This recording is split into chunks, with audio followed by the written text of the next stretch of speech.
Kalau meditasi itu kan fungsinya banyak, bisa menyeimbangkan banyak hal di dalam diri dan Betul. kehidupan kita. Terus kenapa ya, Pak, ya kok, kayaknya belum menjadi kebiasaan gitu di masyarakat Indonesia, itu kenapa tuh kira-kira, Pak? Kalau saya melihat sampai dengan 20, 30 tahun yang lalu itu menjadi kebiasaan. Saya lahir di Solo dan dari kecil saya mengenal meditasi dari Mmm, lingkungan orang-orang Jawa. Jadi bukan cuma dari lingkungan orang keturunan atau apa.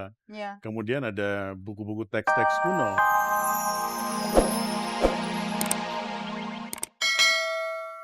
Saya mau Ya, minta Mbak Asri terusin silakan. sedikit nih ceritanya. Gimana tadi, Mbak, soal penyakit itu? Iya, jadi kan memang biasanya lewat pernafasan. Iya. Jadi kita merasa nanti ada yang mengalir dan semua biasanya kesumbat-sumbat itu kebuka. Mhm. Dan juga sebenarnya kalau kita bisa meditasi bisa namanya kita menanggulangi rasa sakit ya. Biasanya kita kalau lagi datang bulan itu kan Iya suka iya iya. sakit. Nah itu sebenarnya dengan meditasi itu bisa dihilangkan gitu loh ya. Berarti sebetulnya meditasi itu, yang dikontrol tuh mungkin pikiran juga kali ya, Pak, ya? Salah satunya iya, tapi ya dengan mendengarkan pernafasan itu sebenarnya. Betul. Mbak Asri sampai hari ini rutin terus? Jadi dari 2 tahun yang lalu sampai hari ini Iya, jadi setiap saya hari paling nggak tuh sehari sekali ya. pasti Biasanya saya berusaha untuk sebelum saya memulai kegiatan aktivitas? hari-hari sama menutup sebelum tidur ya, biasanya gitu.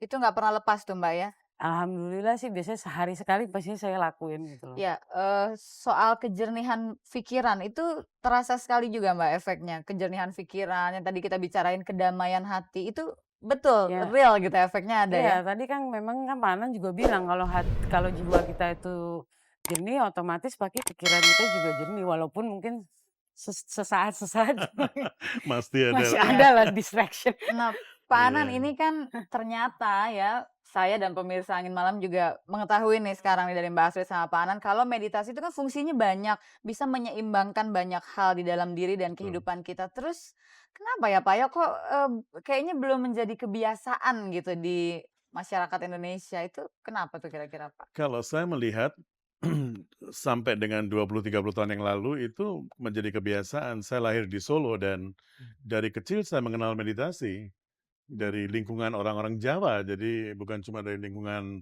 orang keturunan atau apa. iya. Kemudian ada buku-buku teks-teks kuno. Misalnya ada teks kuno yang berasal dari Palembang dan itu menjadi buku wajib untuk para rahib Buddhis di Tibet. Harus membaca teks Mmm, itu. Kita sendiri nggak memiliki teksnya, tapi di sana ada. oh Jadi gitu. ada satu waktu 1000 tahun yang lalu di mana orang-orang dari India, dari Tibet, datang ke Indonesia untuk belajar meditasi. Bukan sebaliknya loh. Oh. Jadi, apa kita bisa tahu nggak sih, Pak, sebetulnya meditasi itu lahirnya dari mana gitu? Atau memang seperti yang tadi Universal sekali. universal ya memang ya? Universal, orang-orang Mesir kuno. Kalau saya melihat peradaban dunia ini kan ada 3 peradaban yang kuno ya, Cina, India, dan Mesir. Dan tiga-tiganya mengenal meditasi sejak 5-6 ribu tahun sebelum Masehi. Iya iya. Sudah ada teks-teks ke arah situ. Waduh, pengennya sih masih ngobrol terus nih, Pak Anand, tapi karena keterbatasan waktu, Mbak Astrid terima kasih banyak juga. Jadi Mbak Sama-sama. Astrid abis ini mengkampanyekan meditasi lah ya, siapa tahu meminimalisir orang-orang yang korupsi loh, Pak. Jiwanya damai, nggak terlalu memikirkan materi ya, Pak, ya, Betul, jadi korupsi berkurang. betul. Makasih banyak Mbak Terima Astrid, kasih. Pak Anand, terima Sama-sama. kasih udah berbagi dengan kami, kapan-kapan kita ngobrol lagi ya. Terima kasih.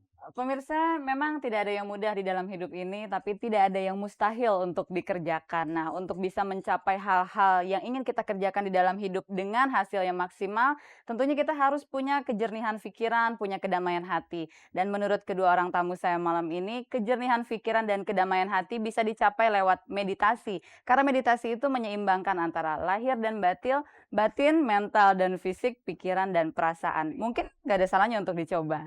Terima kasih sekali lagi, Pak, dan sekarang saya punya seorang teman lagi. Kalau dia nih, Pak, cara menggoyangnya tuh bukan dengan cara menenangkan dirinya bukan dengan meditasi, tapi dengan goyangan.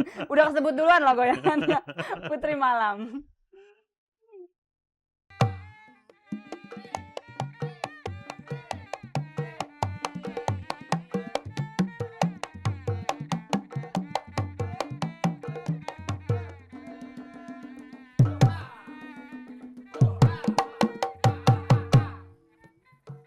Ayo Mas. Selamat pagi pemirsa, apa kabar? Senang sekali saya Putri Malam berjumpa kembali dengan Anda pagi ini. Seperti biasa kita punya handphone Nokia 3310 persembahan dari, ya, Irex siap lembur. Dan jangan lupa passwordnya adalah siap lembur. Ya, itu passwordnya. Dan seperti biasa, dari lantai 6 Hotel Indonesia, jawaban Anda yang benar, saya akan bergoyang seperti ini. Ayo, Mang.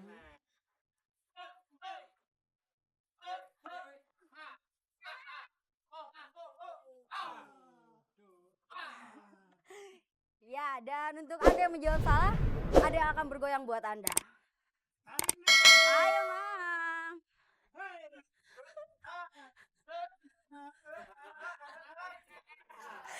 Iya, ulang ya.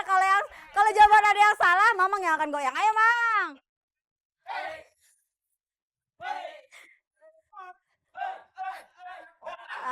Tuh dia ya. Dan pemirsa silakan menghubungi kami, semoga pagi ini Anda beruntung. Baik, pertanyaan pertama adalah Gunung Arjuno yang dipercaya menurut legenda adalah tempat meditasinya Arjuna terletak di provinsi mana? Ayo, Ma.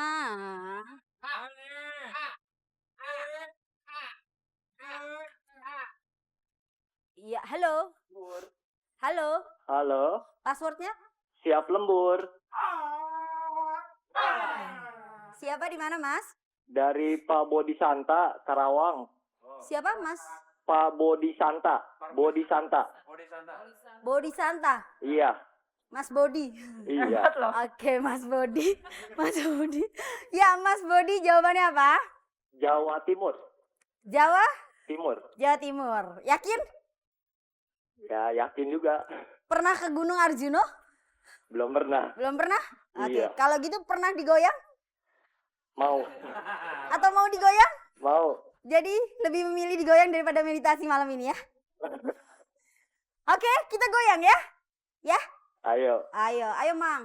Ayo, Mang. Tunggu dulu, Mang. Dia panggil dulu. Nafsu nih, Mang. Panggil. Ayo, Mang.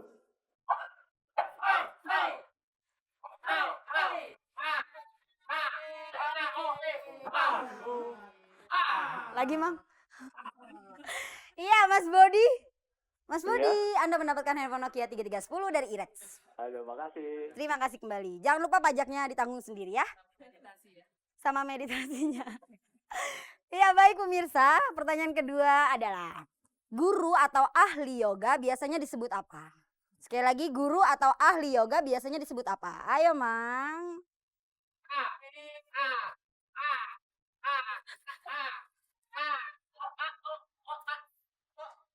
Halo? Halo? Halo? Putus? Putus, Mang. Goyang lagi, Mang.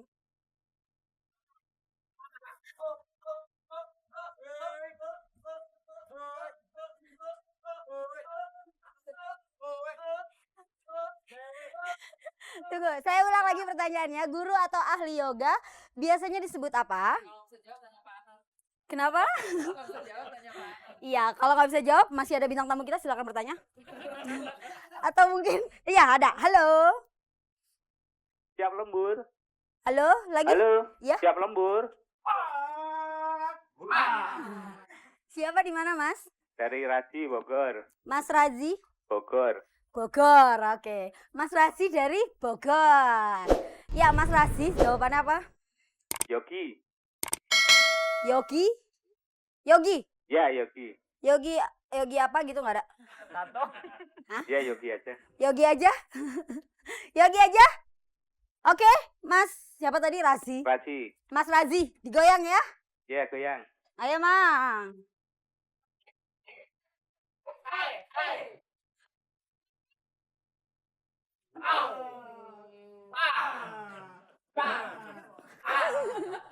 Mas Razi, Yuk. Anda mendapatkan handphone Nokia 3310 persembahan dari Irex ya. Yuk, makasih. Terima kasih kembali, jangan lupa pajaknya ya.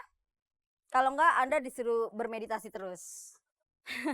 Ya, pertanyaan ketiga hadiahnya masih handphone Nokia 3310 adalah sesuai dengan topik kita pagi ini.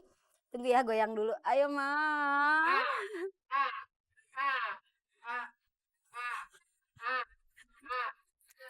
Udah, Mang ya. Sebutkan salah satu penyakit yang dipercaya bisa diobati atau terhindar apabila kita bermeditasi. Ya, sebutkan salah satu penyakit yang bisa terhindari apabila kita bermeditasi. Ayo, Mang. Iya. Halo? Terusin Bang, tanggung. Halo, Tanggung. Ya halo. Password? halo. Ya passwordnya. Siap lembur, Mbak. Siapa Mas? Di mana?